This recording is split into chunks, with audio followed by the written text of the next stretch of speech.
ನಮಸ್ತೆ ಫ್ರೆಂಡ್ಸ್, ಇವತ್ತಿನ ವಿಡಿಯೋದಲ್ಲಿ ಈ ರೀತಿ ಸ್ಕ್ವಯರ್ ಬೀಡ್ಸನ್ನು ಯೂಸ್ ಮಾಡಿಕೊಂಡು ಒಂದು ಬ್ರೈಡಲ್ ಡಿಸೈನ್ ಹಾಕೋದು ಹೇಗೆ ಅಂತ ನೋಡೋಣ. ಸಿಂಗಲ್ ಸ್ಟೆಪ್ಪಲ್ಲಿ ಹಾಕುವಂತಹದ್ದು. ನಾನು ಸ್ವಲ್ಪ ದೂರ ಹಾಕಿದ್ದೀನಿ ಆಲ್ರೆಡಿ. ವಿಡಿಯೋ ಶೂಟ್ ಆಗಿರಲಿಲ್ಲ, ಹಾಗಾಗಿ ಮತ್ತೆ ಇಲ್ಲಿಂದ ಕಂಟಿನ್ಯೂ ಮಾಡ್ತಾ ಇದ್ದೀನಿ. ಸ್ಟಾರ್ಟಿಂಗಲ್ಲಿ ನಾವು ಯಾವ ರೀತಿಯಾಗಿ ಒಂದು ಸಿಂಗಲ್ ಕ್ರೋಶ ಮಾಡ್ಕೊತೀವೋ ಆ ರೀತಿ ಸಿಂಗಲ್ ಕ್ರೋಶ ಆದಮೇಲೆ 4 ಚೈನ್ಸನ್ನು ಹಾಕ್ಕೊಳ್ಳೋಣ.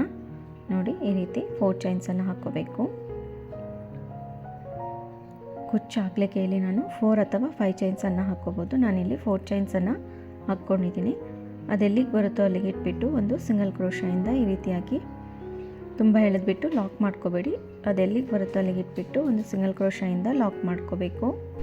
ಈ ರೀತಿ ಲಾಕ್ ಮಾಡ್ಕೊಂಡಾದಮೇಲೆ ದಾರನ ಸ್ವಲ್ಪ ಮೇಲ್ ಮಾಡಿಕೊಂಡು ಈ ರೀತಿ ನೋಡಿ ಸ್ಕ್ವೇರ್ ಬೀಡ್ಸು ಮತ್ತು ಅದ್ರ ಒಳಗಡೆ ಹಾಕೋದಕ್ಕೆ ಒಂದು ಸ್ಮಾಲ್ ಬೀಡನ್ನು ಹಾಕ್ಕೊಂಡಿದ್ದೀನಿ.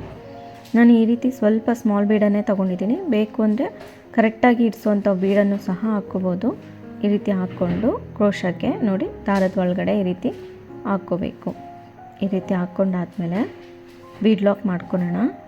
ನೋಡಿ, ಈ ರೀತಿಯಾಗಿ ಬೀಡ್ ಲಾಕ್ ಮಾಡಿಕೊಂಡು ಅದೆಲ್ಲಿಗೆ ಬರುತ್ತೋ ಅಲ್ಲಿಗೆ ಇಟ್ಬಿಟ್ಟು ಒಂದು ಸಿಂಗಲ್ ಕ್ರೋಶದಿಂದ ಲಾಕ್ ಮಾಡ್ಕೋಬೇಕು.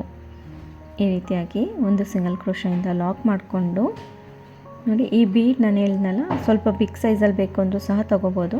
ಇಲ್ಲೇನು ಥ್ರೆಡ್ ಕಾಣಿಸ್ತಾ ಇದೆಯಲ್ಲ, ಆ ಥ್ರೆಡ್ ಕಾಣಿಸ್ಬಾರ್ದು ಅಂದಾದರೆ ಇನ್ನೊಂದು ಸ್ವಲ್ಪ ದೊಡ್ಡದಾಗಿರೋಂಥ ಬೀಡನ್ನು ತೊಗೋಬೋದು.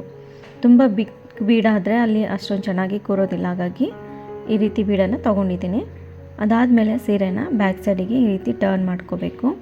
ನೋಡಿ, ಈ ರೀತಿ ತಿರುಗಿಸ್ಕೊಂಡಾದಮೇಲೆ ಇದ್ರ ಒಳಗಡೆ ಹೋಗಿಬಿಟ್ಟು ದಾರನ ಎಳ್ಕೊಂಡು ಬಂದು ಒಂದು ಸಿಂಗಲ್ ಕ್ರೋಶನ ಮಾಡ್ಕೋಬೇಕು. ಈ ರೀತಿಯಾಗಿ ಒಂದು ಸಿಂಗಲ್ ಕ್ರೋಶ ಆದಮೇಲೆ ಒಂದು ಸ್ಮಾಲ್ ಬೀಡನ್ನು ಹಾಕ್ಕೊಳ್ಳೋಣ.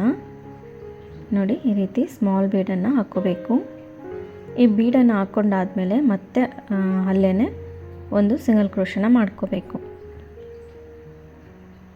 ಒಂದು ಸಿಂಗಲ್ ಕ್ರೋಶ ಆದಮೇಲೆ ಮತ್ತೆ ಬೀಡನ್ನು ಹಾಕ್ಕೋಬೇಕು. ಇಲ್ಲಿ ನಾನು ಸ್ಮಾಲ್ ಬೀಡನ್ನೇ ಯೂಸ್ ಮಾಡ್ತಾ ಇದ್ದೀನಿ. ನೋಡಿ, ಮತ್ತೆ ಇನ್ನೊಂದು ಸಿಂಗಲ್ ಕ್ರೋಶ ಮಾಡ್ಕೊಳ್ಳೋಣ. ಇಲ್ಲಿ 4 ಸೈಡ್ ಏನಿದೆ ಅಲ್ಲ ಸ್ಕ್ವಯರ್ಗೆ, ಅಲ್ಲಿ ಒಂದೊಂದು ಸೈಡಲ್ಲೂ ನಮಗೆ 3 ಬೀಡ್ ಬರುತ್ತೆ. ಒಂದು ಸಿಂಗಲ್ ಕ್ರೋಶ, ಒಂದು ಬೀಡ್, ಒಂದು ಸಿಂಗಲ್ ಕ್ರೋಶ, ಒಂದು ಬೀಡ್, ಆ ರೀತಿಯಾಗಿ ಹಾಕ್ಕೋಬೇಕು. ನೋಡಿ, ಈ ರೀತಿ ಸಿಂಗಲ್ ಕ್ರೋಶ ಮಾಡ್ಕೊಂಡಾದ್ಮೇಲೆ ಮತ್ತೆ ಇನ್ನೊಂದು ಬೀಡನ್ನು ಹಾಕ್ಕೊಳ್ಳೋಣ. ಈ ಕಡೆ 3 ಬೀಡ್ ಆಗಿದೆ. ಈಗ ಮತ್ತೆ ಈ ಸೈಡಲ್ಲೂ 3 ಬೀಡನ್ನು ಹಾಕ್ಕೋಬೇಕು. ಒಂದು ಸಿಂಗಲ್ ಕ್ರೋಶ ಮಾಡಿಕೊಂಡು ಮತ್ತೆ ಬೀಡನ್ನು ಹಾಕ್ಕೊಳ್ಳೋಣ. ಅದೇ ರೀತಿ ಇನ್ನೂ 2 ಬೀಡ್ ಬರುತ್ತೆ ಇಲ್ಲಿ. ನೋಡಿ, ಈ ರೀತಿ ಸಿಂಗಲ್ ಕ್ರೋಶದಿಂದ ಲಾಕ್ ಮಾಡಿಕೊಂಡು ಮತ್ತೆ ಇನ್ನೊಂದು ಬೀಡನ್ನು ಹಾಕ್ಕೊಳ್ಳೋಣ.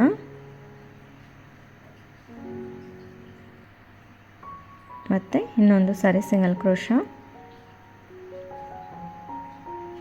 ಈ ರೀತಿ ಆದಮೇಲೆ ಇಲ್ಲಿ ಸೀರೆಗೆ ಒಂದು ಸಿಂಗಲ್ ಕ್ರೋಶ ಮಾಡಿಕೊಂಡು ಲಾಕ್ ಮಾಡ್ಕೊಂಡಿರ್ತೀವಿ ನೋಡಿ, ಇಲ್ಲಿ ಅದ್ರ ಮೇಲೇ ಒಂದು ಸಿಂಗಲ್ ಕ್ರೋಶದಿಂದ ಲಾಕ್ ಮಾಡ್ಕೋಬೇಕು. ಈ ರೀತಿಯಾಗಿ ಅದರೊಳಗಡೆ ಹೋಗಿಬಿಟ್ಟು ದಾರನ ಎಳ್ಕೊಂಡು ಬಂದು ಲಾಕ್ ಮಾಡಿಕೊಂಡ್ರೆ ಸಿಂಗಲ್ ಕ್ರೋಶ ಆಗುತ್ತೆ. ಅದಾದಮೇಲೆ ಬಟ್ಟೆನ ಮುಂದಕ್ಕೆ ತಿರುಗಿಸ್ಕೋಬೇಕು. ಇಲ್ಲೇನು ಇನ್ನು ಉಳಿದಿರೋದಿದೆ ಅಲ್ವಾ ಸೈಡಲ್ಲಿ, ಅಲ್ಲಿನೂ ಒಂದು ಸಿಂಗಲ್ ಕ್ರೋಶದಿಂದ ಲಾಕ್ ಮಾಡ್ಕೊಳ್ಳೋಣ. ನೋಡಿ, ಈ ರೀತಿಯಾಗಿ ಒಂದು ಸಿಂಗಲ್ ಕ್ರೋಶದಿಂದ ಲಾಕ್ ಮಾಡಿಕೊಂಡು ಮತ್ತೆ ಒಂದು ಬೀಡನ್ನು ಹಾಕ್ಕೋಬೇಕು. ಇಲ್ಲಿನೂ ಅಷ್ಟೇ 3 ಬೀಡ್ ಬರುತ್ತೆ.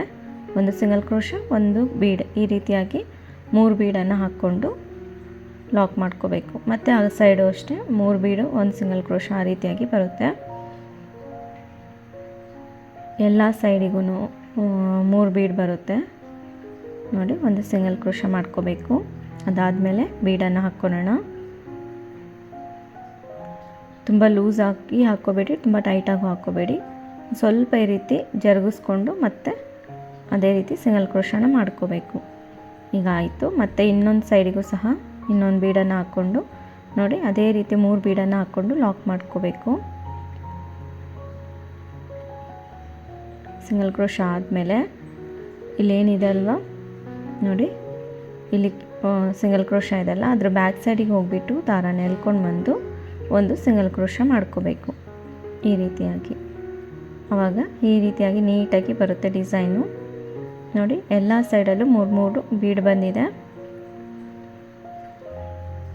ಡಿಸೈನ್ ತುಂಬ ಈಸಿಯಾಗಿದೆ, ತುಂಬ ಗ್ರ್ಯಾಂಡಾಗೂ ಕಾಣಿಸುತ್ತೆ. ನೋಡಿ, ಹತ್ರದಿಂದ ತೋರಿಸ್ತೀನಿ ಎಷ್ಟು ನೀಟಾಗಿ ಬಂದಿದೆ ಡಿಸೈನು. ಆರಾಮಾಗಿ ಎಲ್ಲರೂ ಸಹ ಟ್ರೈ ಮಾಡ್ಬೋದು. ಅದಾದಮೇಲೆ 4 ಅಥವಾ 5 ಚೈನ್ಸನ್ನು ಹಾಕ್ಕೋಬೇಕು ಕುಚ್ಚು ಕಟ್ಟಲಿಕ್ಕೆ.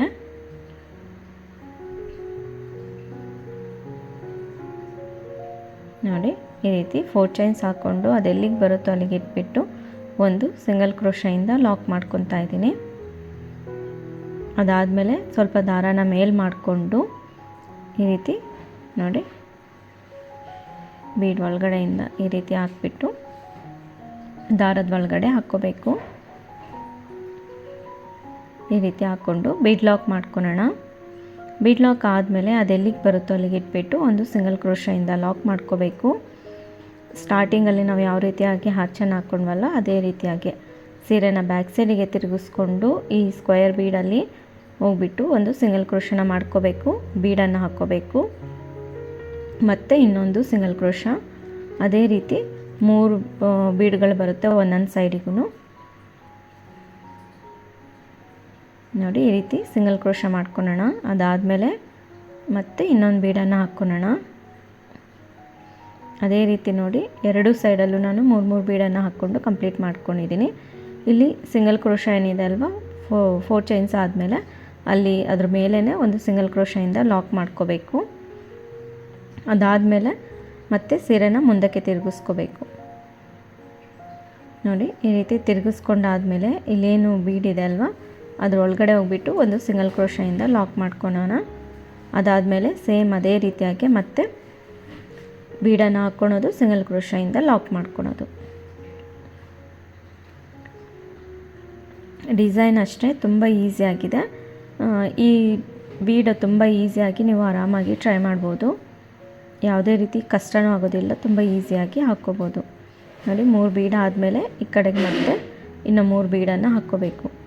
ನೋಡಿ ಈ ರೀತಿಯಾಗಿ ಕಾಣಿಸುತ್ತೆ. ಎಲ್ಲ ಸೈಡಲ್ಲೂ ಈ ರೀತಿ ಬೀಡನ್ನು ಹಾಕ್ಕೊಂಡು ಲಾಕ್ ಮಾಡ್ಕೊಂಡಾದಮೇಲೆ ಇಲ್ಲಿ ಸಿಂಗಲ್ ಕ್ರೋಶದ ಬ್ಯಾಕ್ ಸೈಡಿಗೆ ಹೋಗಿಬಿಟ್ಟು ಒಂದು ಸಿಂಗಲ್ ಕ್ರೋಶನ ಮಾಡ್ಕೋಬೇಕು. ಅದಾದಮೇಲೆ ಮತ್ತೆ ಕಂಟಿನ್ಯೂ ಮಾಡ್ಕೋಬೇಕು. 4 ಚೈನ್ಸ್ ಅಥವಾ 5 ಚೈನ್ಸು ನಿಮಗೆ ಎಷ್ಟು ಗ್ಯಾಪ್ ಬೇಕೋ ನೋಡಿಕೊಂಡು ಅಷ್ಟು ಚೈನ್ಸನ್ನು ಹಾಕ್ಕೊಂಡು ಒಂದು ಸಿಂಗಲ್ ಕ್ರೋಶೆಯಿಂದ ಲಾಕ್ ಮಾಡಿಕೊಂಡು ಮತ್ತೆ ಅದೇ ರೀತಿ ಬೀಡನ್ನು ಹಾಕ್ಕೋಬೇಕು. ಅದೇ ರೀತಿ ನಾನು ಪೂರ್ತಿ ಕಂಪ್ಲೀಟ್ ಮಾಡಿಕೊಂಡು ಕುಚ್ಚನ್ನು ಸಹ ಕಟ್ಬಿಟ್ಟು ತೋರಿಸ್ತೀನಿ. ನೋಡಿ ಕಂಪ್ಲೀಟ್ ಮಾಡಿಕೊಂಡು ಕುಚ್ಚನ್ನು ಸಹ ಕಟ್ಟಿದ್ದೀನಿ. ಕುಚ್ಚು ಕಟ್ಟಿದ ಮೇಲೆ ಫೈನಲ್ ಲುಕ್ ಈ ರೀತಿಯಾಗಿ ಬಂದಿದೆ. ನಾನಿಲ್ಲಿ ಕುಚ್ಚು ಕಟ್ಟಲಿಕ್ಕೆ 137 ದಾರಾನ ಯೂಸ್ ಮಾಡ್ಕೊಂಡಿದ್ದೀನಿ. ಸ್ವಲ್ಪ ಪುಟಾಣಿಯಾಗಿರೋಂಥ ಕುಚ್ಚನ್ನೇ ಕಟ್ಟಿದ್ದೀನಿ. ಈ ವಿಡಿಯೋ ಇಷ್ಟ ಆಗಿದೆ ಅಂದ್ಕೊಂಡಿದ್ದೀನಿ. ಇಷ್ಟ ಆಗಿದರೆ ಪ್ಲೀಸ್ ಲೈಕ್ ಮಾಡಿ, ಶೇರ್ ಮಾಡಿ, ಸಬ್ಸ್ಕ್ರೈಬ್ ಆಗಿಲ್ಲ ಅಂದರೆ ಸಬ್ಸ್ಕ್ರೈಬ್ ಆಗಿ. ಮತ್ತೊಂದು ಒಳ್ಳೆಯ ವಿಡಿಯೋ ಜೊತೆಗೆ ಭೇಟಿಯಾಗೋಣ. ಧನ್ಯವಾದಗಳು.